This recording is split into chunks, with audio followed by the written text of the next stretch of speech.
In this lesson, we're going to start filling in the shapes that we outlined in the last video. So let's just select our object and hit Tab to go into edit mode. And the first thing to know about filling things in is that we can do it with the F hotkey. But it's not really a fill, because if we select a bunch of vertices here, and if we go to face and fill, then we'll get a bunch of triangles. But that's not really what I want to do here, because that's going to make a giant mess and it's going to be kind of hard to work with. If we just take, for example, all of these, go to face and fill, you can see that we'd quickly get a big mess. Now, it's not going to be substantially different from what we're doing, but it's going to be a lot harder to select all of these little pieces in order to actually do any operations. So instead, we're going to use n-gons rather than triangles and quads. We'll talk about the pros and cons of that in just a second. But instead of using the fill tool, which is the Alt-F hotkey, we can select some vertices, go to vertex, and choose new edge/face from vertices. So if you have two vertices selected, not enough to make a face, and you hit F, then you'll get an edge. But if you select 3 or more, then you'll make a face. And what's cool about this is we can select as many vertices as we want, and it'll still make a face. It'll just make an n-gon, which is just a polygon with more than 4 sides. So we've basically made an n-gon in the middle of our circle here. Let's make another n-gon with this circle, F to fill, or I'll just say F to fill even though it's not technically the fill tool. It's the make edge/face tool, but I really don't want to say that every time. So I'll just say hit F to fill. I'll do the same thing with this pill shape here. And one other interesting thing about this tool is that it can also get rid of edges.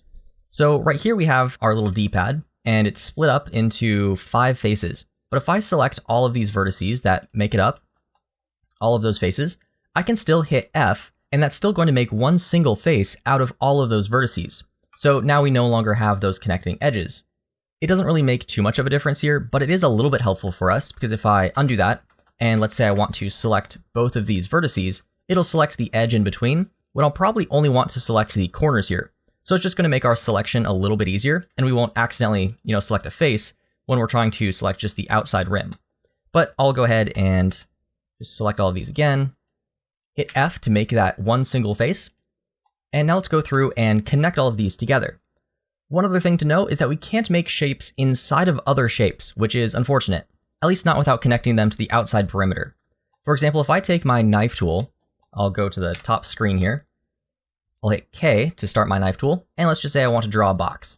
Well, I can draw that box and hit enter, and we'll get that box, but it'll be connected by 2 edges to the outside, because we can't have a polygon inside of another polygon without any outside connections.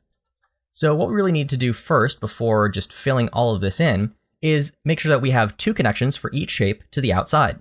Now, where you make those connections doesn't really matter a whole lot at this point, so I'll just take these 2 vertices, hit F to make an edge between the 2, and I'll just string these connections all the way through our shapes.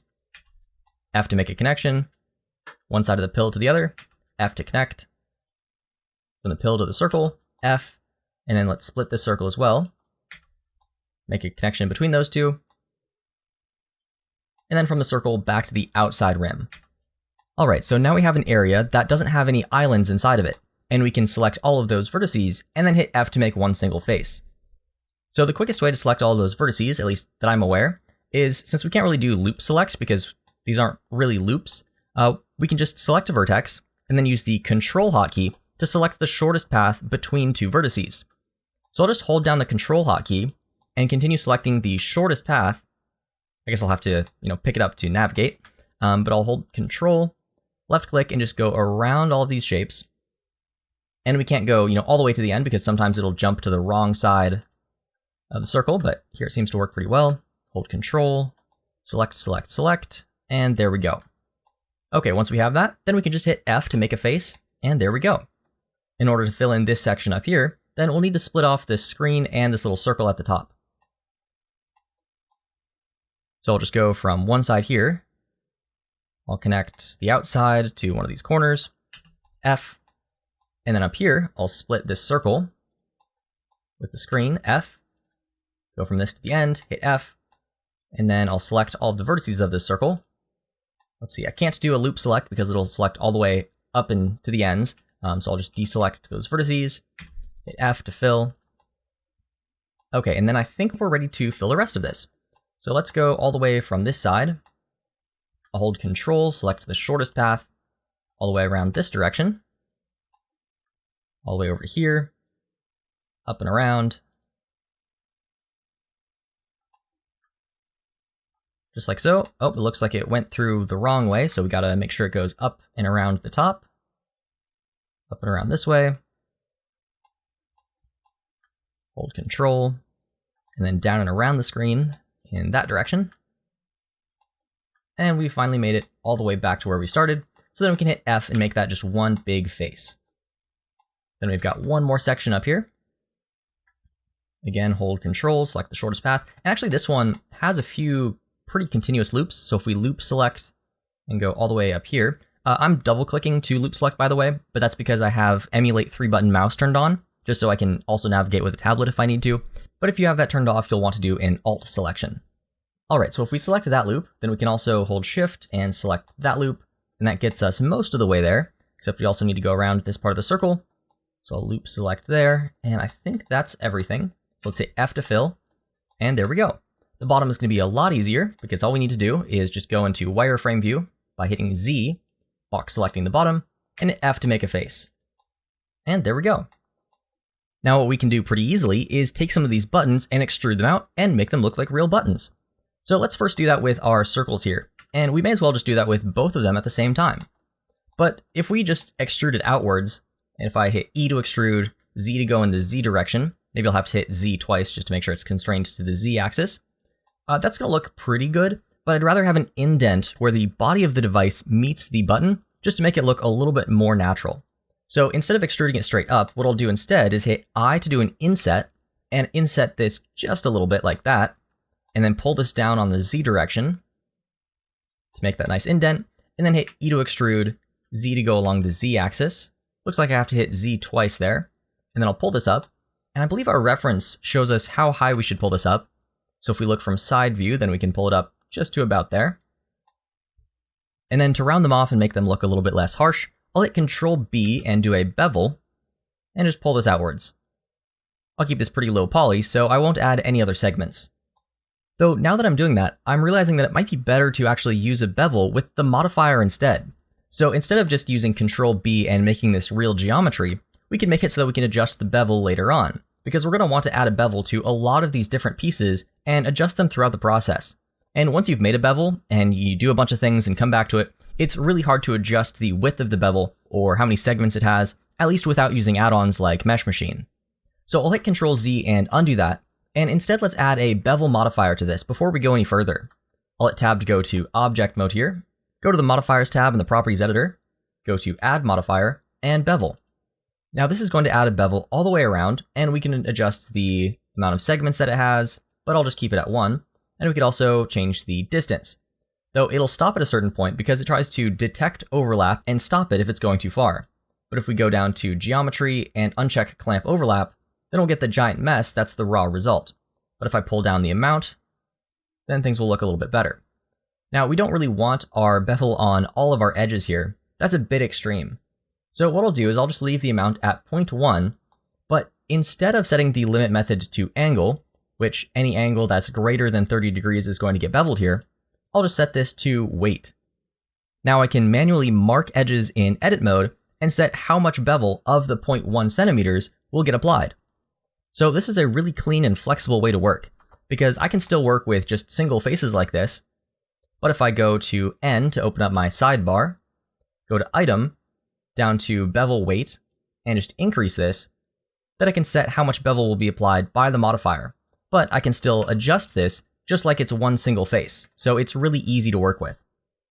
So I'll take these two faces, and let's go with a value of maybe about 0.75. It doesn't have to be exact, but whatever looks good. And then let's move on and do something similar with the rest of the buttons.